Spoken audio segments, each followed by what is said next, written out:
Hello, very good morning, guys. So this is lecture number 4 of design of compression member. So in this lecture we are going to cover the topic angle struts. I have already discussed about the basic of strut, what is a strut, and in this particular lecture we are going to deliver a lecture how to find out the strength of angle strut and how to find out the effective length of the angle strut. Okay, so students ये lecture number 4 है design of compression member का, जिसमें हम लोग angle struts के strength के बारे में डिस्कस करेंगे कि किस तरीके से हम एंगल स्ट्रट्स के स्ट्रेंथ को फाइंड आउट करते हैं। तो स्टूडेंट्स मैंने आपको बताया था कि एंगल स्ट्रट्स होता क्या है। जैसे कि आप लोग जानते हैं कि ट्रस मेंबर में जो भी इंक्लाइन वाला पार्ट होता है जो कंप्रेशन फोर्सेस को ले रहा होता है, इस तरीके से जो भी इंक्लाइन पार्ट है जो कंप्रेशन एक्सियल कंप्रेशन फोर्स को लेता है उसे हम लोग स्ट्रट्स कहते हैं। ओके, कॉलम और स्ट्रट्स में बेसिक डिफरेंसेस यही है कि कॉलम जो होता है, कॉलम क्या होता है, वर्टिकल मेंबर होता है। कॉलम कुछ इस तरीके से वर्टिकल मेंबर होता है और यहाँ पे एक्सियली लोडेड आता है, जबकि यहाँ पे एंगल स्ट्रट्स के अंदर में क्या होता है कि यहाँ पे ये क्या होता है, कुछ इंक्लाइन होता है और उसमें कॉम्प्रेसिव फोर्स आ रहा होता है। दोनों में कॉम्प्रेसिव फोर्स ही आता है, लेकिन कॉलम क्या होता है, वर्टिकल मेंबर होता है और एंगल क्या होता है, इंक्लाइन मेंबर होता है ना। तो बेसिक डिफरेंसेस यही है। तो इसका किस तरीके से स्ट्रेंथ हम निकालते हैं, जैसे कि कॉलम में हमने बताया था स्ट्रेंथ निकालने के लिए कि अगर आपको सिग्मा AC की वैल्यू एक्सियल स्ट्रेस की वैल्यू पता हो, किस तरीके से निकालते हैं ये मैंने बताया था। वो डिपेंड करता है स्लेंडरनेस रेशियो पे और किस पे, यील्ड स्ट्रेस पे डिपेंड करता है, और वहाँ से हम लोग वैल्यू को निकालते हैं और मल्टीप्लाई कर देते हैं इफेक्टिव एरिया से, तो हमारा वहाँ का स्ट्रेंथ निकल जाता है। यही होता था ना, इस तरीके से हम निकालते थे।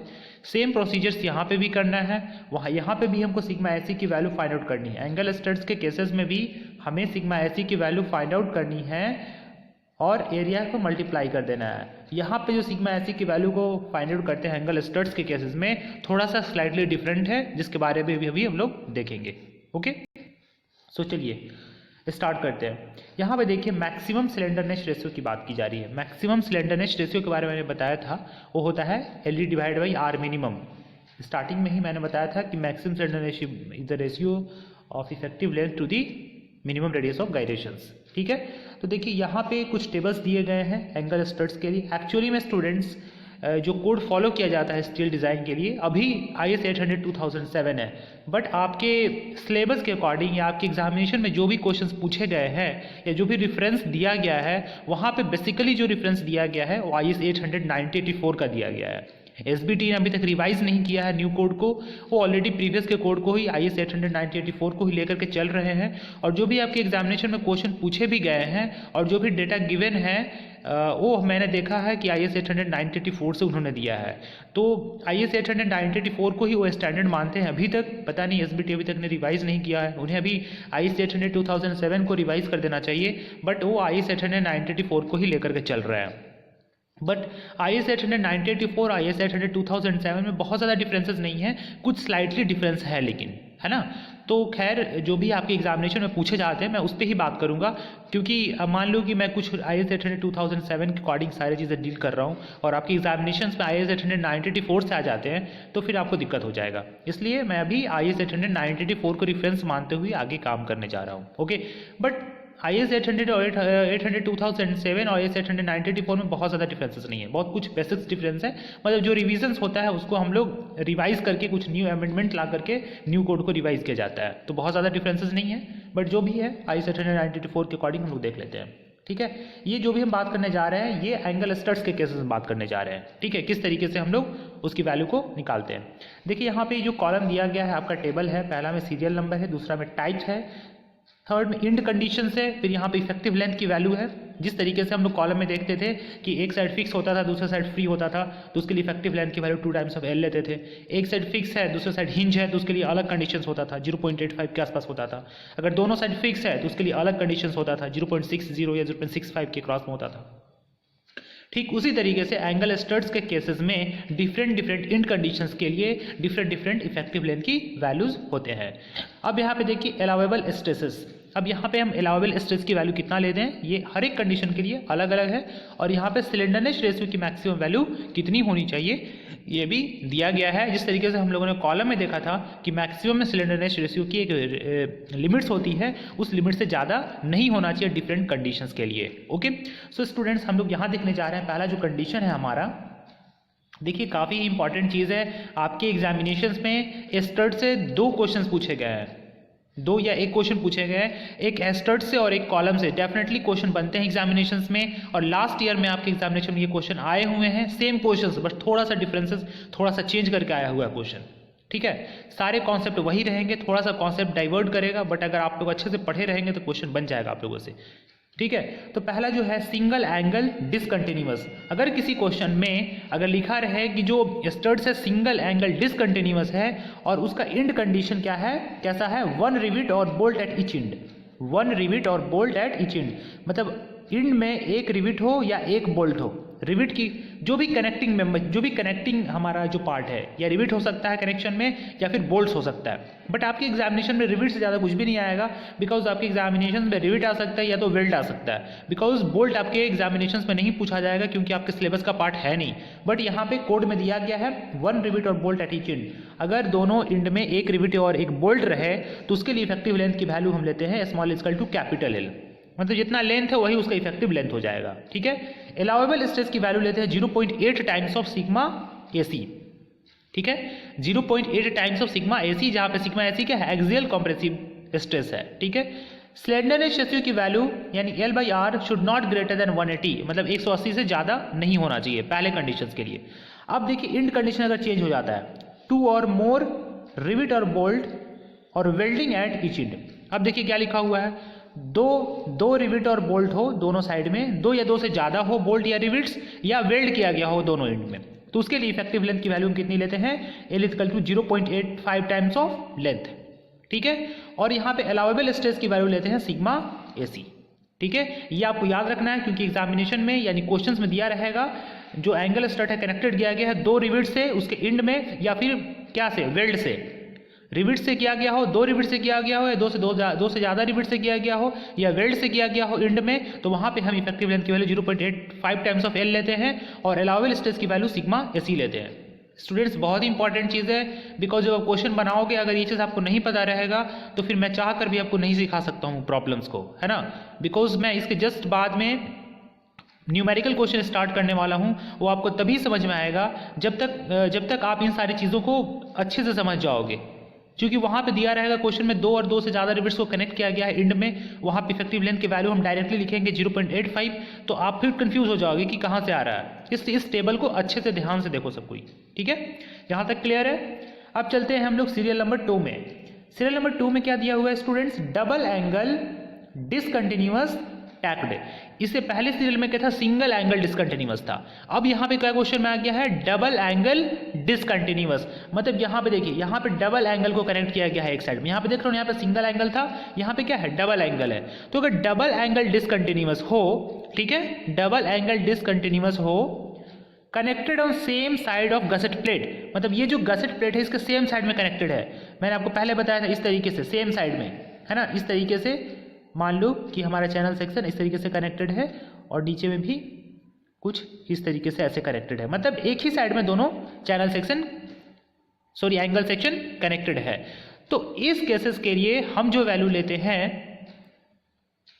इस केसेस के लिए हम जो वैल्यू लेते हैं, किसकी वैल्यू, इफेक्टिव लेंथ की वैल्यू, ये L इक्वल टू L ही होती है, और यहाँ पे अलाउेबल कॉम्प्रेसिव स्ट्रेस की वैल्यू होती है 0.8 टाइम्स ऑफ सिग्मा एसी, और स्लेंडरनेस रेशियो की value should not greater than 180, 180 से ज़्यादा नहीं होना चाहिए। ओके, ठीक है, ये किस केसेस में, सिंगल एंगल डिसकंटिन्यूअस, जब 1 रिविट और बोल्ट एट ईच एंड, दोनों साइड में क्या हो, एक रिविट और बोल्ट हो। ठीक है, अब बी में देखिए यहाँ पे 2 और मोर रिविट्स और बोल्ट और वेल्डिंग एट ईच एंड, अब यहाँ पे 2, ठीक है, 2 रिविट्स हो या 2 से ज़्यादा रिविट हो या वेल्डिंग हो उसके एंड में, तो इस केसेस के लिए हम लोग इफेक्टिव लेंथ की वैल्यू लेते हैं 0.85 टाइम्स ऑफ L और अलाउेबल स्ट्रेस की वैल्यू लेते हैं सिग्मा एसी। ठीक है, सिलेंडरनेस रेशियो के लिए कोई प्रोविजन IS 800-1984 में नहीं दिया गया है। ठीक है, समझना है, डबल एंगल क्या है, डिसकंटिन्यूअस है, तब डबल एंगल एक साइड में कनेक्ट किया गया, उस केसेस में पहला है वन रिविट और बोल्ट एट ईच एंड, दोनों साइड में एक रिविट या एक बोल्ट है, उस केसेस के लिए इफेक्टिव लेंथ की वैल्यू L होती है और अलाउबल स्ट्रेस की वैल्यू 0.8 टाइम्स ऑफ AC होती है और सिलेंडरनेस रेशियो की वैल्यू 180 से ज़्यादा नहीं होना चाहिए। क्लियर है? अब नेक्स्ट मैंने जो आपको बताया है कि डबल एंगल डिसकंटिन्यूअस हो और वहाँ पे दो रिविट या दो से ज़्यादा रिविट उसके एंड में हो या फिर वेल्ड किया गया हो, इस कंडीशन के लिए हम इफेक्टिव लेंथ की वैल्यू लेते हैं 0.85 टाइम्स ऑफ L और यहाँ पे जो वैल्यू हम लेते हैं अलाउबल स्ट्रेस की वैल्यू सिग्मा AC लेते हैं। ठीक है, कोई दिक्कत नहीं है यहाँ तक। चलिए इसी का थर्ड केस देख लीजिए,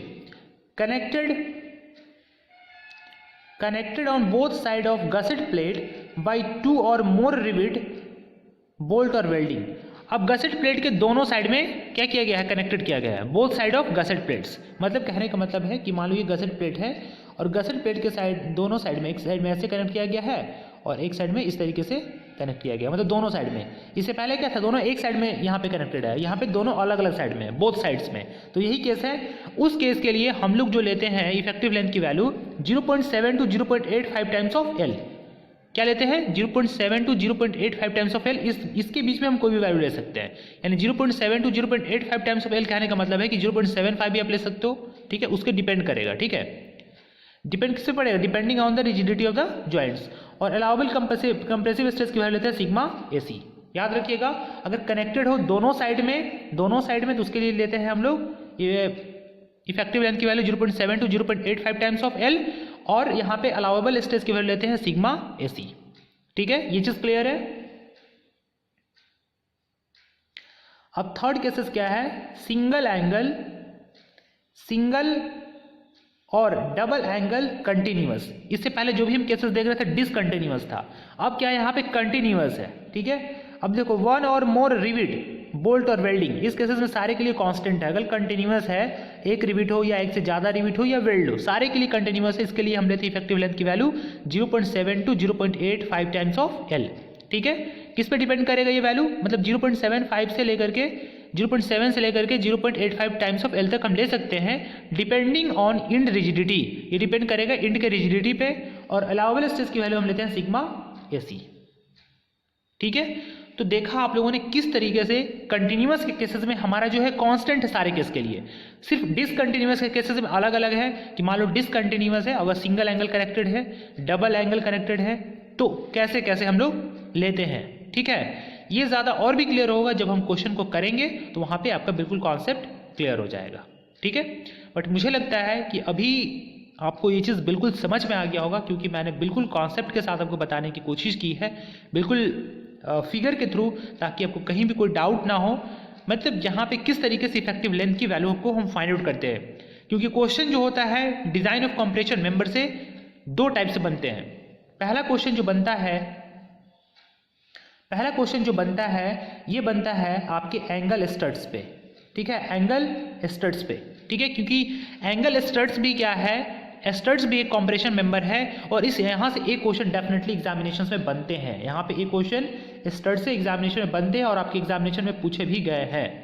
ठीक है, इसके लिए आपको इफेक्टिव लेंथ का वैल्यू निकालना आना चाहिए, अलाउबल स्ट्रेस कैसे निकालते हैं ये भी आना चाहिए, और IS 894 के अकॉर्डिंग जो डेटा गिवन था, जैसे मैंने इंटरपोलेशन किया था, वो वैल्यू आपको आना चाहिए, तभी जाकर के आप स्ट्रेंथ को फाइंड आउट कर सकते हो। अगर ये नहीं आता है तो आप प्रीवियस के सारे लेक्चर्स को आप अच्छे से 1-2 बार देखें, बिकॉज आपको न्यूमेरिकल नहीं समझ में आएगा अगर आपको ये चीज़ समझ में नहीं आया है तो। ठीक है, और ऐसा नहीं है कि रैंडमली आप कोई भी वीडियो उठा लोगे, लेक्चर 3 लेक्चर 4 और डायरेक्टली आप समझना स्टार्ट करोगे तो समझ में आ जाएगा, बिकॉज सारी चीज़ें इंटरकनेक्टेड हैं। अगर एक चीज़ नहीं समझ में आएगा तो दूसरा चीज़ भी नहीं समझ में आएगा।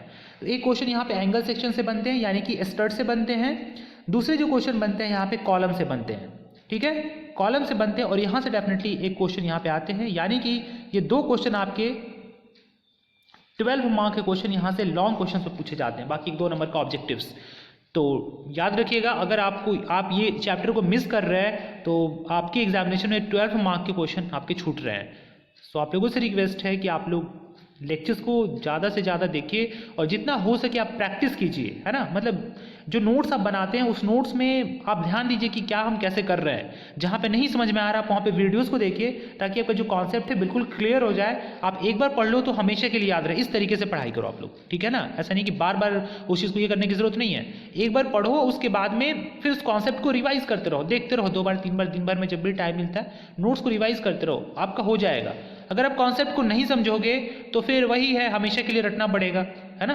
तो रटने से बेटर है कि एक बार अच्छा से पढ़ो और उसको मतलब टाइम टू टाइम एक बार रिवाइज कर लो कॉन्सेप्ट को, ठीक है।